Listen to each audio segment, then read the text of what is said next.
glad you stopped by. Welcome back to the manor. I brought you all here to let you know that I've chosen to make all of my game's assets from scratch, and thus have chosen suffering. Now, if you've watched any game dev content on YouTube, you've probably noticed the trend. A trend of pre-made assets. Pre-made assets. Wait, before we do that, I want to give one important clarification. This is not a bad thing. Using pre-made assets is a very smart decision, especially if you don't have the time, money, or pre-existing skills to make everything yourself. Of course, there are a lot of games that use pre-made assets, let's say poorly, but you might not realize that a lot of very good games also use pre-made assets pretty heavily. The reality is that making assets takes a very long time, and it's hard. Things break, I cry about it regularly.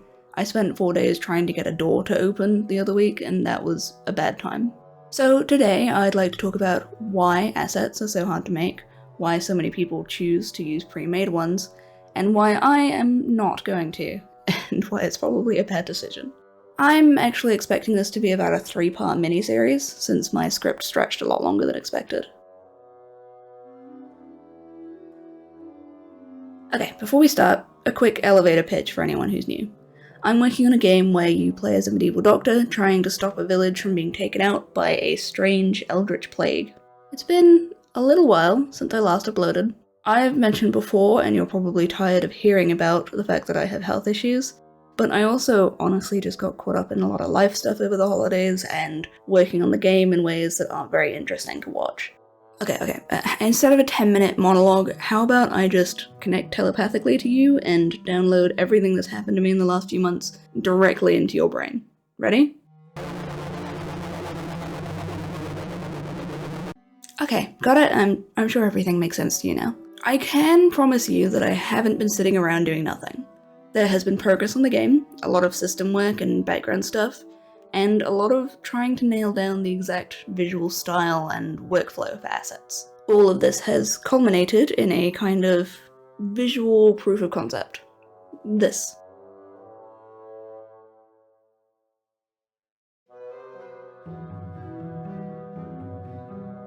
Okay, but why am I making my own assets when I could just...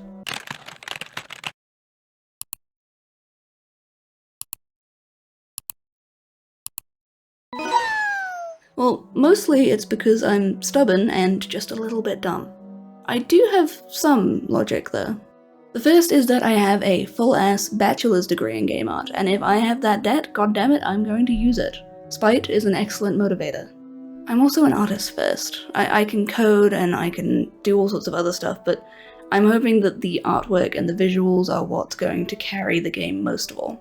Also, if I make everything myself, I have complete control over atmosphere, which is pretty important in horror, especially when it's so intertwined with the story. Ultimately, good horror is memorable, and unique assets help things stick in a player's memory.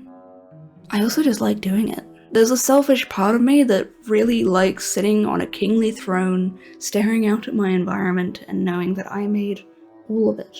Every piece, even this broom.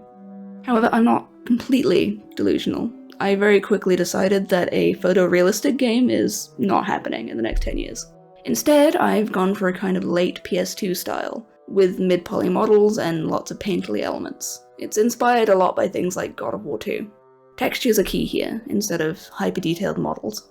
This also means I don't have to be super good at optimization to avoid turning your computer into baked beans.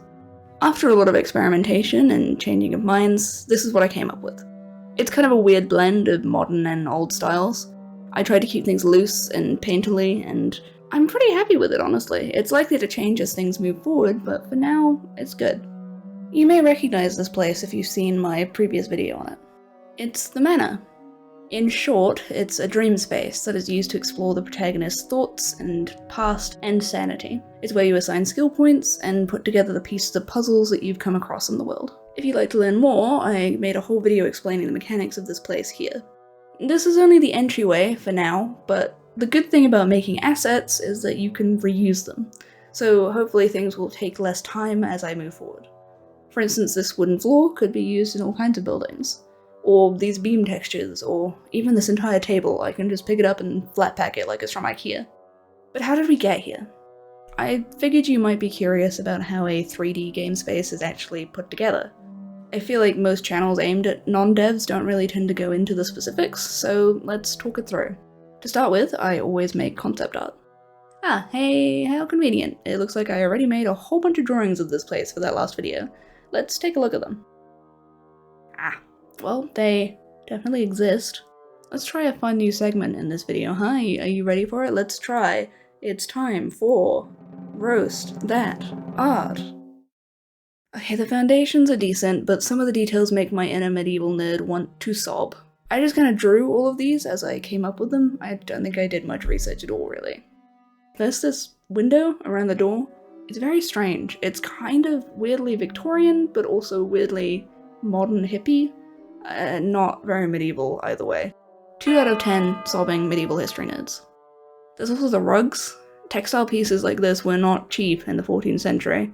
If you spend the money for one of these, you would not be putting it on the floor for people to walk on.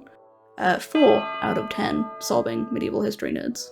And the furniture, I am pretty sure is just whatever came up on Google Images when I searched medieval chair or whatever. It is a very weird mix of Victorian and modern and medieval, and it needs more research, basically. 3 out of 10 sobbing nerds? That was the counting I was using, right? What a weird system. Let's just get started on making this better to look at in general. Yeah, let's go. I'm fine with the basic shape of the space. I like how it frames the 4 doorways and kind of leads you to them either straight ahead or up the 2 staircases. I think it's a good hub area. So let's build the shell based around it. Since you never see the outside of this building, I only need to worry about the interior. Fun fact, if you play any game where you go through a loading screen to get inside a building, it's probably actually a room floating in space, just like this. You may even have seen this in other games if you've ever been unlucky enough to fall to your doom out of the bottom of a map. The biggest thing I worry about when making a shell, or any 3D assets honestly, is scale. This is why I always drag in a character or a roughly human-sized bean at some point to use as a marker. I should mention here that all 45 character models are already done, because I kind of entered a weird fugue state for 2 weeks, and when I came to, it was just there, so don't ask.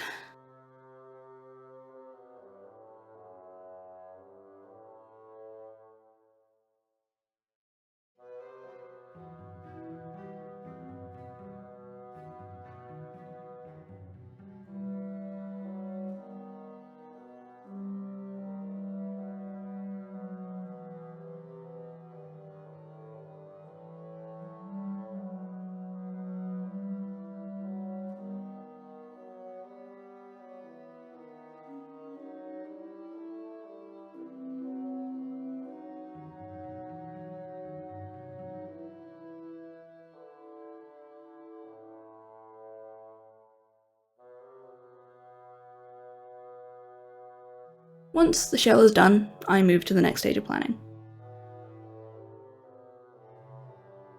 I find it much easier to plan furniture and decor once I know the shape of a space, which is why I always make the shell first.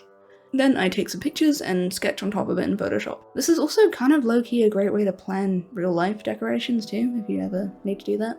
I'm using my old concept art as inspiration, but as I get to each part of this, I'm still going to do a lot more research and gather more specific references for it. I have a little bit of a thing about references. Maybe a problem is what I should be calling it. I won't go into every granular detail of how every piece of this bench is put together, but I will talk through a couple of points that I think are interesting, so get ready for today's history lesson. If you know this channel, you knew it was coming. I have very strong feelings about medieval lighting, almost as strong as my feelings about the Thorn, Bring It Back. Can you spot what's wrong in these images, and in pretty much every medieval game, TV show, and movie that I see? Can you see it? It's the torches, man. It's always torches. Okay, torches did exist in medieval Europe. They were usually a bit of wood wrapped in fiber, then dipped in some kind of oil or fat. But they were mostly used very short term outside, and only if you didn't have any other options. What they were not used for is lining every inch of the walls of a home or castle. A medieval torch would let off a bunch of smoke and terrible smells and fire, funnily enough. When you live in a house made of wood and very dry grass, that's just a bad idea. So what did they use? Well, if you were a rich bastard, you'd probably use candles everywhere. Tallow was the most common option because it was cheap, but it didn't smell very nice as it burned. But if you could afford it, you'd go with some nice beeswax candles. They'd let off very little smoke and they smelled quite pleasant. But for the most part, the average medieval home was lit by something you never see in movies and TV shows: rushlights. These were made by soaking the pith of a rush plant in some kind of fat and then lighting one end. They were cheap, they stayed lit for quite a while, and they gave good light without risking burning down your entire house. Since our manor is owned by some wealthy people wanting to show off to their guests, I went with some nice beeswax candles in iron holders. Very bougie. I decided I did like the idea of stained glass somewhere. Believe it or not, churches weren't the only places allowed to use it. It did show up in private homes on occasion if you could afford it. I think some arched windows above the doorway would look nice. I'm a sucker for some guardrays. I mentioned you'd never put nice rugs on the floor like this if you spent all that money to get them in this time period, but medieval people did still like to protect their floors somehow. In most lodgings, the floor was just earth to begin with, packed down, and then you'd strew rushes all the way across it to keep it cleaner. In our fancy-ass manner, we're going to go one step further and weave those rushes into a lovely rush mat. And, last of all, furniture. Naturally, I did way too much research into this. Unfortunately, it's hard to find good examples of 14th century wooden furniture. It has a habit of degrading and rotting over time. It's very selfish, if you ask me. I looked at a mix of old manuscripts and art, as well as resources from other medievalists who'd done some amazing research. The St. Thomas Guild blog was amazing for this, and I will leave it in the description if you're interested in learning more about medieval carpentry. Now let's play The Sims! I'm going to put down some benches, a chest for shoes, a bed for a very good boy, and a table display for some family history. The entry hall is for showing off to guests, after all. And with the easy part done, it's time to actually start modeling it all. Let me let you in on a little secret. In video games, nothing is really round. It's all a lie. Everything has corners. Circles are just fake. This is because everything in a 3D video game is made out of little points in space. You slap a few down, you link them with an edge, and another edge, and voila, a triangle. Every model you've ever seen is made of these. From Mario's hat, to the flaming Sims 3 baby, to 2B's ass. None of it's round, it's all triangles. So when you put together a model, what you're basically doing is positioning and connecting these dots until they look like whatever you're trying to make. Just do a little bit of moving, a little bit of rotation, a bit of splitting and extruding, and a few more times. Eventually you end up with something like this. Easy. Okay, maybe I'm leaving out a few steps, and it's a little harder than that makes it sound, but you get the idea. Okay, there's also digital sculpting and high poly baking, but that's a whole other can of worms that I am not opening right now. For my game, I'm sticking old school. We're placing every vertice, we're extruding, connecting things. We're making a game like it's 1999 in here. This should cut down on the time it takes to make assets, and also keep poly counts low so the game runs better. Which, you know, I'd prefer more than 4 FPS for the final product, ideally. As I'm modeling, I still always keep a character model or another bit of furniture ready, just to make sure the scale is all correct. Honestly, weird scaling is one of the most common issues I've seen in indie games and AAA titles alike. It's really easy to mess up. I mean, I'll probably fuck it up somewhere in this game, just wait.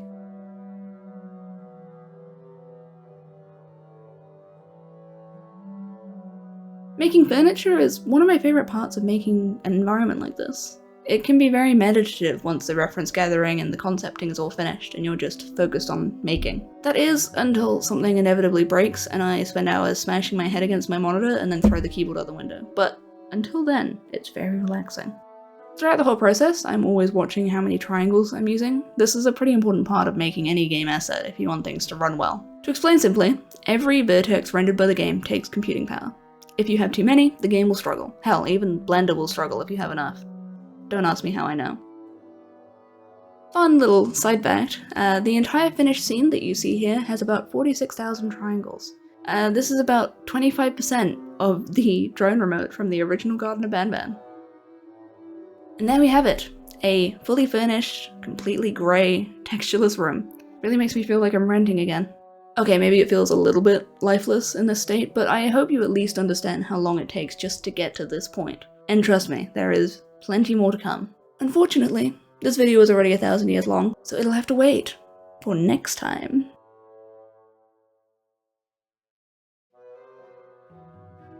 I'd like to reiterate that hand-making all of your assets is generally kind of a bad idea. For most projects, pre-made assets work just fine, they're the better option. But I'm nothing if not a stubborn bastard. I hope you enjoyed this slightly more technical style of video. I thought you might like a little bit of a peek behind the curtain that most game dev channels don't really offer. Next time I'm going to jump into the setup process for textures and then painting them, which is a whole other journey on its own. If you have any questions, as usual, please drop them in the comments below. I love hearing from you. I'm also available on Discord, which you can find the link for in the description. We have funny memes also, it's a good place.